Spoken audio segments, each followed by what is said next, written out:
Hello there. It's April 15th. It's 12:44 p.m. April 15th, 2016, 12:44 p.m. here in the Pacific Northwest of USA.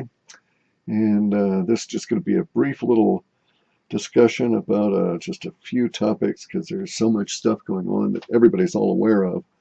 The Deutsche Bank admitting that they were bastards and, are complicit along with all these other bastards in manipulating the tiny little gold and silver markets to the detriment of all the savers of the planet. That kind of thing. So there's all that sort of stuff going on. The political fracturing is continuing. All of these major memes are still rolling along. So there's not a whole lot of new stuff to report there that's not in our latest Alta report, but there's a couple of new things that have shown up in the post-processing. What I actually do when I do the reports is that after the report is released, I run reconciliation routines. These reconciliation programs go out and look for basically look for the hits from the previous report series, so that we can get those out of the way for the next report. It's a way of I've got of cleaning up the database of pending lexical structures. Anyway, and so in doing the post-processing, frequently I'll bring up new data that hadn't been captured at the time that the previous report was out. So that's what we've got here at the moment. One of the new bits of data is about Bitcoin and its relationship to silver, and then Bitcoin and its relationship to gold. There's an emotional link to silver at the moment, or between silver and Bitcoin within our data set. How this arose, I can't say. I mean, what came in naturally through the data. It wasn't anything that I structured, and it linked up. Now, when I progress model space forward through June-ish into July, so sometime at the end of May and through June and into July, this set builds up that shifts Bitcoin from its relationship to silver to a relationship with gold. It does it on an emotional sum basis. So I have all these numbers that represent human emotions that are attached to words in various different kinds of categories. Duration of the emotion, intensity of the emotion, spread of the emotion, all these different values. And when these various values are summed according to type, we come up with what's called an emotional tone for that particular subset, that particular lexical structure we're dealing with. So there's an emotional tone that's associated with silver, and it can be represented by basically a complex number, a structured number that has a series of values in it that are the sums of all of these values that are associated with all the words that are associated with silver within our work. So it gets complicated, but it's not real complex. It's just basic arithmetic, adding up all these numbers and then averaging them across the various different components of our multiple dimensional array. And so we come up with an emotional tone for silver that's a numeric value. And coincidentally, back in, I think maybe it was September of last year, maybe August, Bitcoin shifted its emotional tone to the point where it was very, very, very close to that of silver. It was, I don't know, maybe a tenth of a point off of that of silver. So close that they might as well have been identical. And at that point, there was this association between Bitcoin, the numbers of 428, the floor of silver, and silver's escalating price.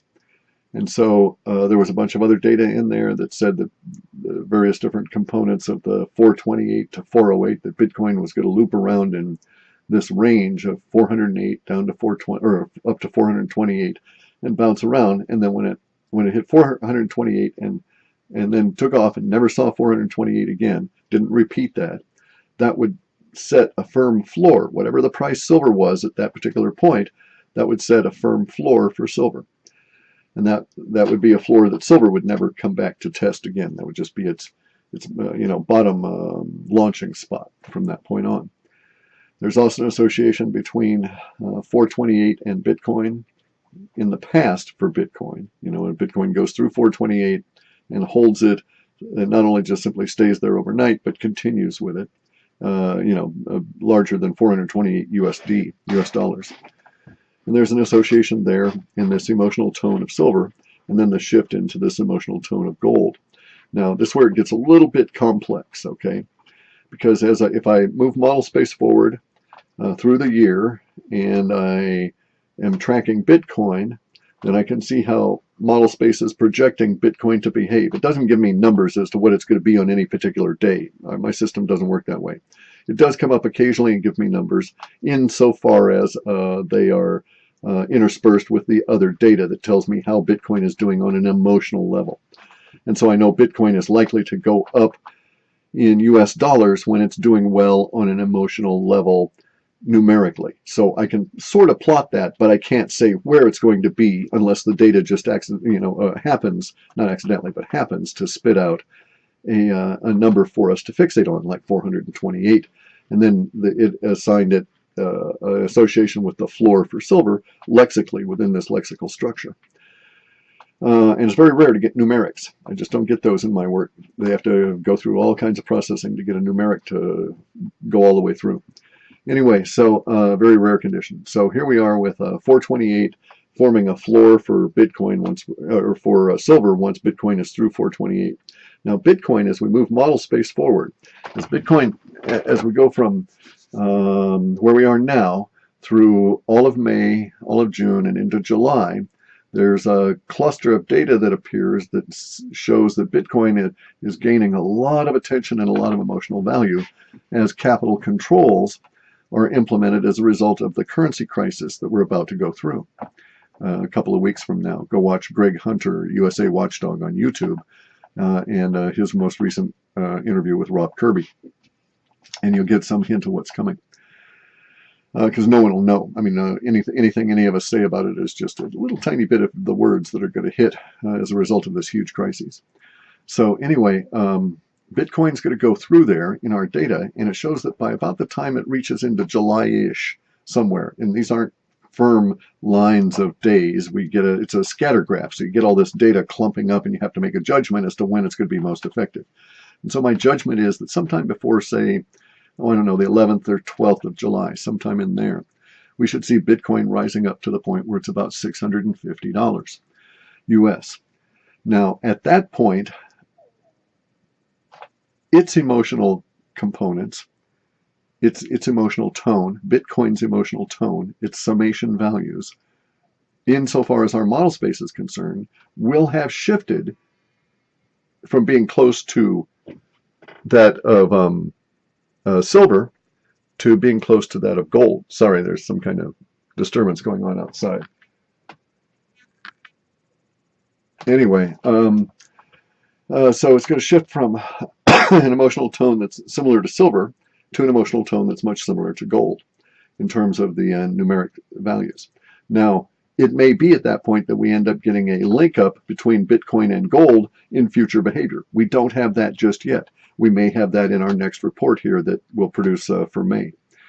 No promises. It may show up in the data. We got our first links of the connection between the emotional tone of Bitcoin and silver, as I say, maybe August, September of certainly by September of 2015, maybe as early as August. I just don't remember.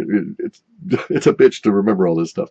Anyway, though, but then we got our hints on the 408 and to 428 number range, October, I think. So there was a slight, one report to the next. There was a time delay in getting that link up.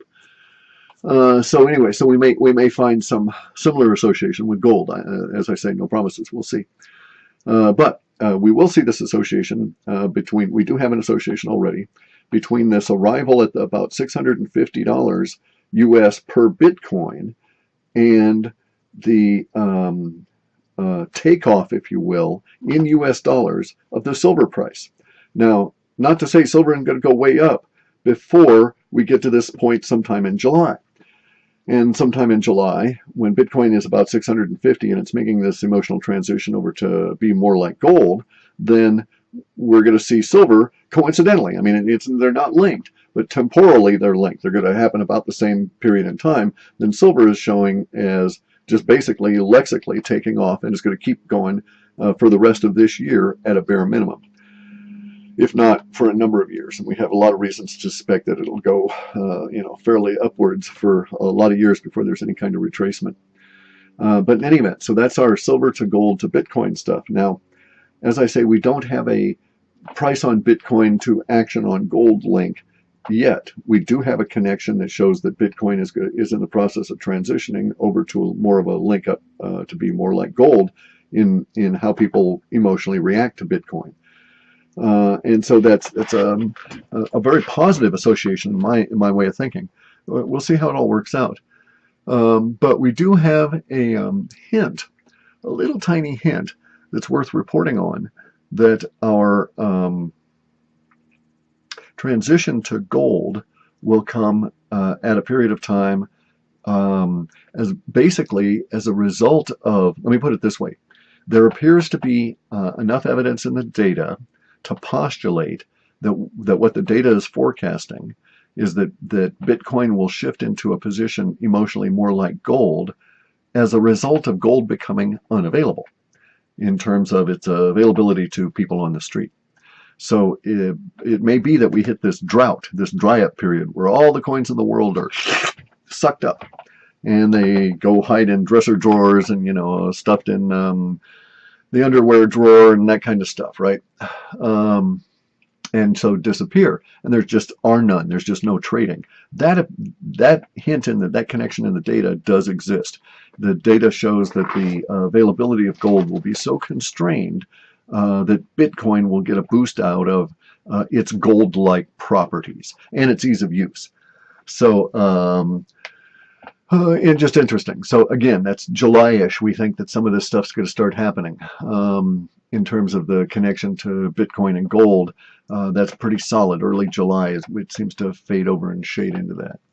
All right, now a couple of other things. I don't want this to be too long. They've got all kinds of people babbling at us, and I don't need to add my babble to everybody else's babble. Insofar as the Terra entity, the collection of data that shows how the planet is going to behave in terms of its forecast, which I've got to say that there are people out there that consider us weather gods because we've been so accurate with this and very long range. First off, no, the data does not show, we're not getting any fulfillment in the language, in the reconciliation on our forecast for a large earthquake in the region of China and what's recently happened to Japan. It may be, again, a case of earthquake masking. So it may be that we're in one of those years like 2003 where there was the earthquakes at the beginning of the year in California that caused a lot of verbiage to hit the internet, and then the major Banda Aceh quake that hit at the end of the year. We may very well be in a repetition of that linguistically, because we've had these earthquakes that are strong, very much a lot of the linguistics, but a lot of it doesn't fit. So this is not what an earthquake that the data seemingly was forecasting. I actually have to back off a little bit and say that I could certainly be off on the geography.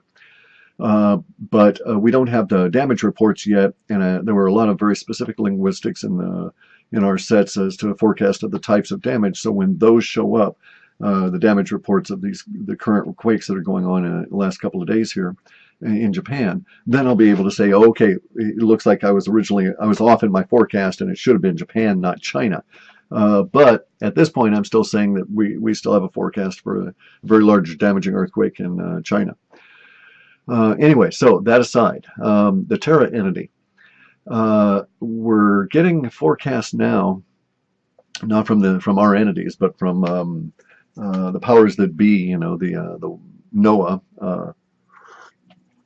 and other weather people for a very hot summer along the eastern seaboard. Now, this is kind of what I was afraid of, okay? Because here's our situation. Our data set had come in with a forecast for just killer heat waves, just monstrous killer heat waves. Heat waves on the order of the stuff that was seen in France a few years, a decade back, where, I don't know, thousands of people died, tens of thousands. So we're seeing that level of heat waves, and they're in the northern hemisphere. The way that data describes them, they're heat bubbles, really. They're sort of tear-shaped. They're all in the northern hemisphere. And initially, I had thought that one of the bubbles would form along the west coast, and then another one would wrap around and form in a particular part of the joining between Europe and Russia. Okay, just given the geographic references, and the geographic references this is where we always fall down. They're all very vague because you see so many people referencing geography on the net that any given reference has to be discarded. So, but in any event, we had reasons to think that it would maybe be the left coast and not the right coast of the North America. The reason it's bad if it's the right coast is because the way the data was talking, it's going to be a percentage of the populace kind of impact. So the more metropolitan, more dense an area you live in, the higher the level of impact of heat that's going to hit. And if it had hit out here in the West, we've got so many areas that are empty space, so to speak, that we would not have had the level of damage, potential fatalities, hospitalizations, etc., that we're going to have if indeed the heat wave does develop along the East Coast and not along the West Coast. Further, if it does develop along the East Coast, then our geographic references were off by this factor, and it means that the heat wave that's going to hit in Eurasian continent is going to be more towards Siberia and over this area of northern China. Again, the Chinese references are close to where we think our large earthquakes going to hit as well. Now, something to be advised that if that is the case, if we do get the eastern seaboard heat wave this summer, it's going to be really nasty for the U.S., but even worse for the planet will be the heat wave that'll hit that part of basically the far western edge of Siberia, because then it really portends very badly for the forest fires. I mean, forest fires at a level that maybe we might get a blanketing effect of so much smoke from the fires off of such a large area that whole continents are covered by the smoke for a while. I mean, worse than the chemtrails are. So the geoengineering. Anyway, so it's like, oh no, I didn't really want to see that. It's actually would have been better if if it was the west coast of the U.S. that gets the heat wave, because then our geographic references would have put the heat in the Russian sector on the far eastern edge of Russia, not the far eastern edge of Siberia. And we would have had potentially more suffering in Europe, I think, or in Russia from by people as a result of the heat wave, but the damage to the planet, I think, would have been less. But it's just an opinion on my part. It's just the way things are going to develop. Anyway, so continuing on with this, with the heat bubbles, and something to be advised. There's a level of intensity increase in the perceived apparent light hitting Earth. So it is as though we're living on Mars in terms of the ultraviolet. Okay, and ultraviolet is a damaging, a blinding light at the levels that we're now starting to receive. So we've gone through I was born on a planet that had a yellow sun, and Superman had powers, and he could kick the shit out of Batman. Now, though, we live in a white sun, Superman hasn't got any powers, and Batman can come and kick the crap out of Superman. Okay, so because a white sun, it certainly is. Now it's starting to get a very agitated white sun that's sending out a lot of the higher level frequency radiation. It's boosted the frequency of the UV, and so we now have a UVA, B, C, and what appears to be a developing UVD classification. And these are all classifications in the minds of humans. The sun doesn't care, it just spits this stuff out. It's very intense, and this stuff, the new levels of light can and will be causing blindness in near term and also further down the road. So I'm not a big fan of sunglasses personally, because they throw colors into your system and alter your view of reality. Trying light green sunglasses, yellow sunglasses, rose glasses, or purple or something, all in succession, and see how you feel from it. And you'll see that indeed your body reacts to the colors. And so the filtering from sunglasses, it's not a natural state. So as a rule, I tend to not use them. However, from now on, I'm going to, simply because anytime I'm out, because the UV levels are so intense. And our own UV monitoring is with we're in local conditions here, shows that the heating capacity of this new burst out of the sun is quite intense, something we haven't seen before. So I can see why we're going to have such a hot year. Anyway, so just be advised, even if you don't normally wear sunglasses, might be something to consider. But if you're going to get them, might as well spend the money and get something decent that filters out as much UV as you possibly can, because that's going to be causing the problems. And then one last thing here before I sign off on this short little deal is that we're going to have a bunch of early storms. So the East Coast, if it gets hit by the heat wave, it will find that the language shows this shearing force relative to the weather.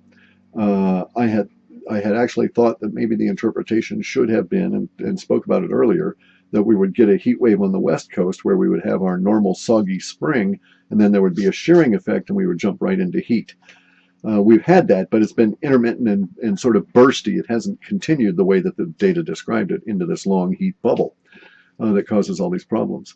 If, on the other hand, indeed we get it on the East Coast, then the shearing effect was misapplied to the beginning of the system, and it'll probably be at the end of the heat bubble as it shears away into what we previously described as popcorn storms coming across the Atlantic and coming up through the southeast.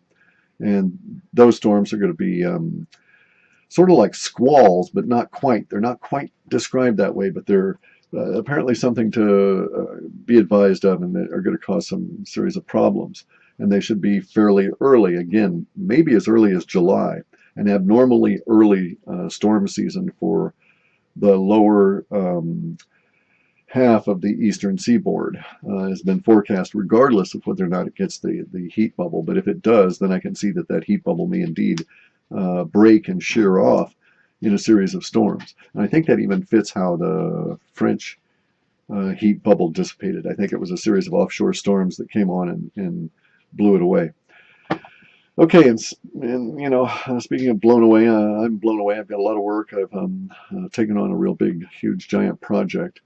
So I'm going to go into some different work and be doing a lot of the videos on the road, in the truck and up at the boatyard in Tacoma. It's a nice spot. It's a good spot to work. So I'll set us up a nice little area up there, and we'll do background shots from the boat, and I'll get some good video, and we'll use that as our entrance to these kind of things in the future. Anyway, it's going to be a real interesting project. Take care, guys. It's going to be one hell of the rest of the month, and then May and June is the lag period, so to speak, while government, what I call Uncle Gus here, you know, government U.S., basically, you know, hauls itself up by its cojones, and you know, quickly yanks its trousers back up because it's going to get caught with its pants down, and comes up with a reaction and a response to the huge crisis that we're going to go through over the rest of April and through May. And then we get into hyperinflation. And the data says that's going to be all kinds of fun. So we at least have something to look forward to. You know, it's going to be a hot, brutal summer. And, you know, in the end, hey, we're still here. So I'll see you guys later. And that's the end of this particular Wujou. I'll try and post more and shorter videos as we go along. Hey, but hey, this is well under an hour. Hooray. Got you beat there, Joe. Thanks.